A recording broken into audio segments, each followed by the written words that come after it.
All right, let's go to the next round. Jets Oilers. Who wants to start with that one?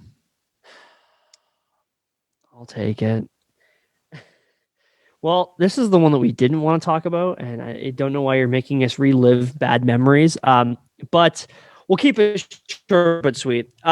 The Oilers were heavily favored going into this matchup. Obviously, as we've said multiple times, we are an Oilers flavored podcast, and unfortunately, in a series where the Oilers were favored to win it in most likely 6, they were swept by the Winnipeg Jets, and essentially the reason being is 3 overtimes in a row.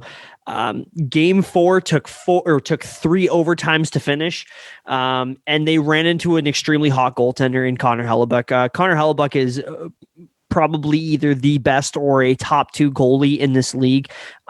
Series stealing potential, and that's the unfortunate part about hockey is that unfortunately you can be as stacked as possible, but if you run into a hot goalie, then your series might pretty much well be over. Toronto. Yeah, exactly. There, Toronto. But like I said, 3 overtimes. It was basically a coin flip, and a lot of the fancy underlying numbers of this entire series were all in Edmonton's favor. But that unfortunately didn't matter when it came down to bounces and chances that all just seemed to go Winnipeg's way.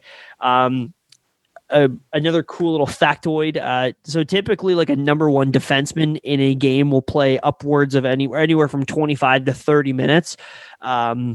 In the game, and Darnell Nurse, the Oilers' number 1 defenseman, in that game where they played 3 overtimes, played a grand total of 62 minutes, including a 5-minute shift. 5 minutes, which typical D-man shift, Myles, like what, 50 seconds? Minute and a half? A minute 30, you're screaming. The fact that the fact he was out there for 5 minutes is what? Crazy. Yeah.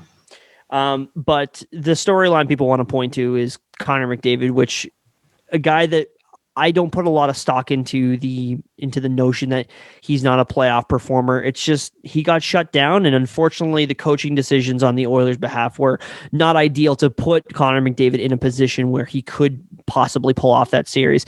Now, going into this offseason, though, this is the offseason that the team has been preparing for since general manager Ken Holland took over the team. This was circled right from the beginning, so it remains to be seen as per what he has planned. A bunch of bad contracts come off the books, and it looks like there's going to be some buyouts. There's going to be some buyouts made, so we could be looking at an offseason where the Oilers turn into one of those upper tier full cup contenders. And if you want a deeper dive into this series, check out the 1 for 1 podcast, episode 21, dropping tomorrow. Thanks for listening to the Sports Town Podcast, or the STP Pod for short.